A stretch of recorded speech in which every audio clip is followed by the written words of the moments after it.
Yo, what's up, everyone? So, we're gonna be reacting to some paranormal activity shit. So, let's get right into it.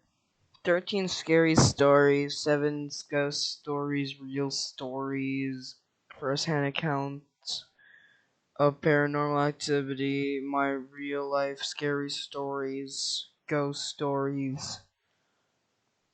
What the fuck? Let's go to this one. It's like a 4-minute one. That's cool. Those graphics are dog shit. Or posing on 720p. I'm dead. So my uncle and I, we were really close. He passed away when I was a little girl, and he used to play Pretty Princess with me. What's that?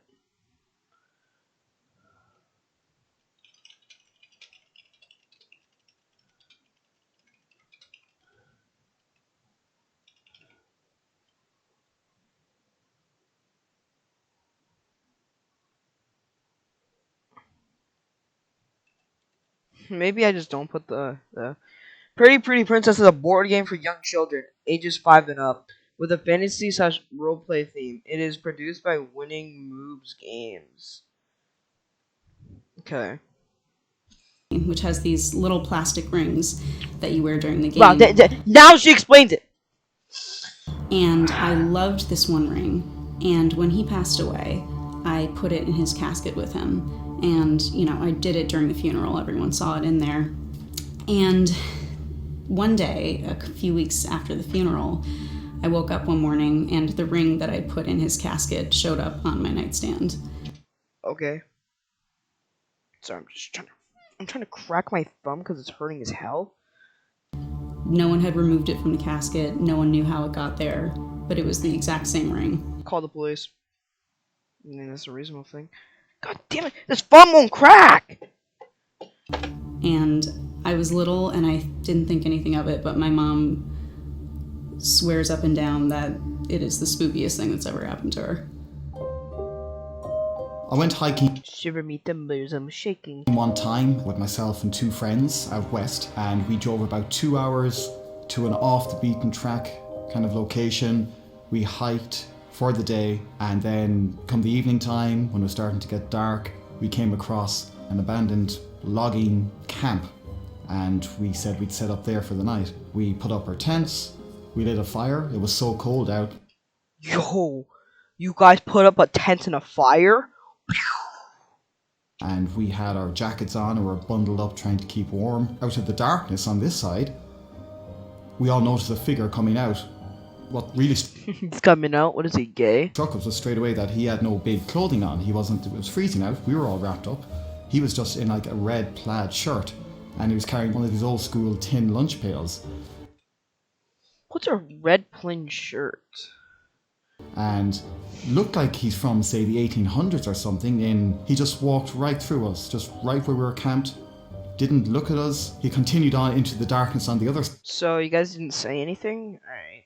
side of where we'd camped up. And it took us like 5 minutes to realize just how scared we all were. We can just assume it's a ghost of an old logging guy from 100 years ago. So I moved to the East Village. I think I just broke my thumb. Ow. Fudge. A couple years ago. Everything seemed okay moving in at first, and then little things started to happen that just felt off. The first thing I noticed was knocking on my door, and I assumed it was my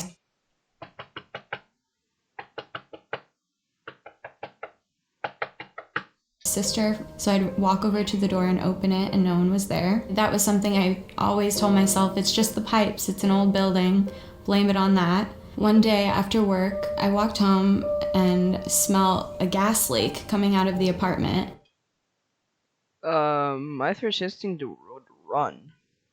And I didn't realize it was coming from my apartment until I got to the front door. It was reeking.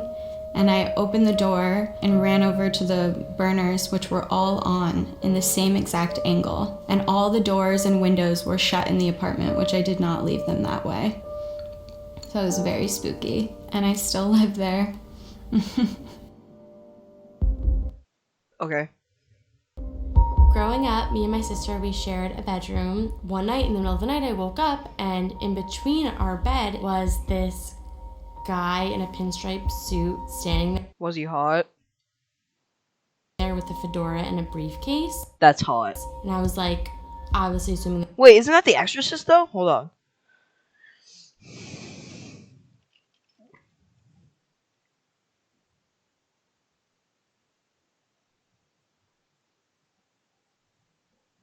Yeah, fedora in a briefcase.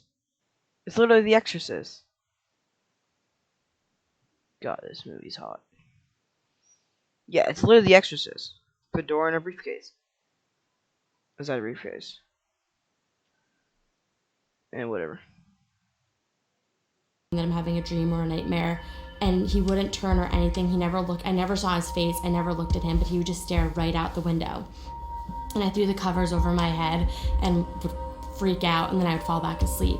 And so one morning after I saw him there, I turned to my sister because we'd woken up at the same time, and I was like, Jillian, I saw this guy last night, and Oh, I thought her name was Julian.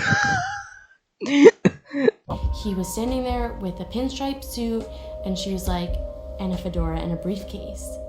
And I was like, Oh my god, twinsies! yeah, and a fedora and a briefcase. And she was like, I saw him too. She's like, I always see him. And I was like, wait, I was like, me too. Right now I can close my eyes and I can see it so perfectly. Oh my gosh, yes, girl. And I sound like I'm making up the biggest lie in the world. Honestly, it does. Oh my god, K-pop! But it's the weirdest thing. I don't know. Me and my sister still talk about it to this day. Get a life. Alright, that was pretty cool. Should we do another one? Why not, yeah. As they say, the eyes are the windows to the soul. But could it be possible that a soul might be living in an inanimate object? I have an Annabelle doll right beside me. Let me see. Hey, dickhead, you alive? Dickhead! Nah, she's not live. Gang, gang, gang, motherfucker. Unu, konnichiwa. Wooya! Naruto Uzumaki. I saw something in the sky. You saw something in the sky? Holy shit, was it a cloud? Shot at. I saw it. It moved closer and closer. Couldn't move my body. It was coming inside of me. I I was chilling so hard. Ah! Welcome, I'm Stephanie, and this is What's good, BuzzFeed baby Unsolved girl? Viewer Submission Stories. Here we feature stories of unexplained encounters of the paranormal and strange that were submitted by viewers like you. Now, I do understand that there are skeptics and believers, and people who are somewhere in between. But we're not here to discuss that. We're here to listen to your stories and not judge it. As humans, we often seek comfort in other people, but Yeah, not fucking dolls. sometimes we find comfort in inanimate objects that hold some value to I hate us, dolls. such as children do Scare with the their shit out favorite of me. toys. But what happens when non-human things become a little too human for comfort? In this episode, we have a story from your fellow viewer, Gabriella A., who wrote in to share her eerie encounter with a gift she received that was apparently more than just an ordinary doll. So without further ado, lock your doors, hang tight to your phone, and turn off the lights as we share with you Gabriella's disturbing experience. I'll be back. So I gotta close my door. Okay, hold on. I have to keep my phone in my pocket so I don't get masturbated up my asshole and get simultaneously nutted in my ass. So I gotta close. Here, I'll be back.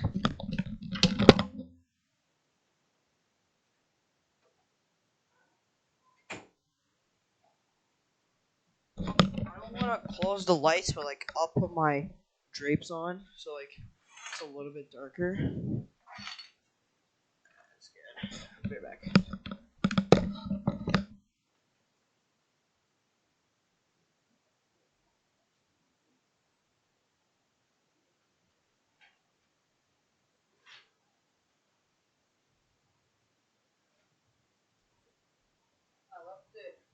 I left it a little bit open so I can like it's a little bit light out here. But let's see. Let's listen to Gabrielle. Gabriella wrote, "When I was around 4 or 5 years old, one of my dad's friends came to to visit. After we sat down, the friend's wife, Rose, handed me a bag. She told me that the friend of hers gave her the item that was inside the bag and hopefully I liked it. I looked inside and saw a small baby doll. It had a pink onesie and beanie, and its eyes could close and open by themselves. That's cool. At first I was in love with the doll. I had Oh my god. always had it with me when I slept, ate, went outside, and really just everywhere. One night I was ready to sleep and grabbed my doll like always and laid down. After a while I woke up and the sound of someone's voice was calling my name. I opened my eyes and saw my doll sitting upright and looking at me, still calling my name. No, that's scary. I was scared and I couldn't Yo, no shit. move. I didn't know if it was a dream or not, but I was still terrified. Oh yeah, that's a dream. You know the difference between a dream and real life. My thumb's still hurting. I think I broke it. Oh my god. I then started saying to come play with her. All I did was turn around and fall back asleep, afraid of what might happen if I did what it asked. Well then, as you turn around, she just starts dick sucking you. Now, initially I think of anthropomorphism, the idea of applying human characteristics to non-human things. Humans seem to do this a lot. It's seen in advertising, in storytelling, So we give each other weed and then make out and then leave. All right. and so on. And so dolls could easily fall into this category, simply because some of them are designed to look human. Gabriella also mentioned that the doll would open and close its eyes on its own. How creepy is that? I mean, it's not that bad. Continuing with Gabriella's story. Its taunting kept repeating every night until one day I got sick of it and stuffed it inside a bag and into the closet. One day my entire family had Thank God she wasn't Muslim. gone outside and no one was left inside. I went inside to get a sweater since it was getting cold, and as I opened the closet, I saw my doll sitting upright and its eyes No. open. I screamed and my mom got rid of the doll the same day. I'm still scared of dolls. So luckily for Gabriella, her mom got rid of the doll. Gabriella mentioned to this day she's Thank God. still scared of dolls. And this is known as pediophobia. And about Pedophile phobia? 9% of adults have this phobia, with countless of others who claim to have had similar experiences. Now, No, I'm just fucking terrified of dolls, period. I don't got pedophile phobia. Like, I mean, I kind of do that. But, like, dolls just scare the shit out of me. dolls have been around for thousands of years, some of which are obviously inspired by the human form itself, and they resemble us so closely that it's easy to see them as a mini versions of ourselves. Children may even act out what they perceive their future to be like through them, and if the doll isn't a representation Is she busting a nut? of themselves, they treat it as its own entity, a friend with whom they are close, a confidant. Yo, just go talk to real people or talk to your mom. Oh my god! As harmless as that sounds, sometimes there are cases where the dolls are not as lifeless as they may have thought. A well-known account of a haunted or possessed doll is that of Robert the doll. While the movie Chucky was inspired by Cabbage Patch Kids and the My Buddy doll of the 1980s, many people see similarities between Robert and Chucky. In the early 1900s in Key West, Florida, Thomas and Minnie Otto had their third son, Robert Eugene, whom they called Gene for short. Why can't you just call him Robert or Bert or Robert or EU or European fuckboy? At the age of 4, Gene received a gift that he became very attached My to. fucking bomb! It was a doll which he named after himself, calling him Robert. But very soon the doll proved to be trouble for Gene. Why? Gene would soon inherit the family home from his parents.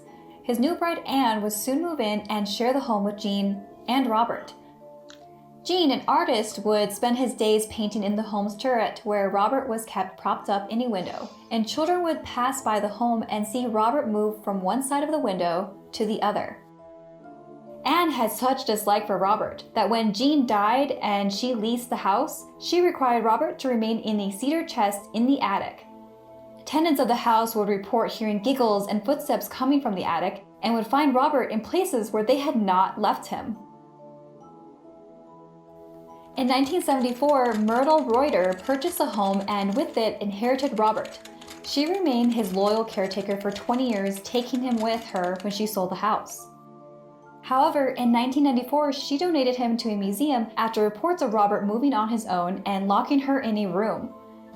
Today, Robert sits behind a glass display at the Fort East Martello Museum awaiting his visitors. Okay. He's said to interfere with electronics in his presence, and the museum displays letters from those who have disrespected him, Bro, begging these fucking images, man. Like, for forgiveness. So let's hope that Gabriella's doll did not end up with another child somewhere.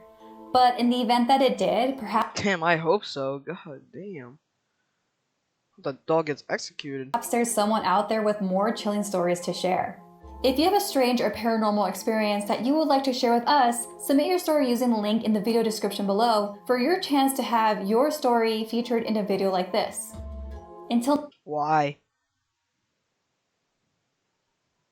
next time, know that anything is possible.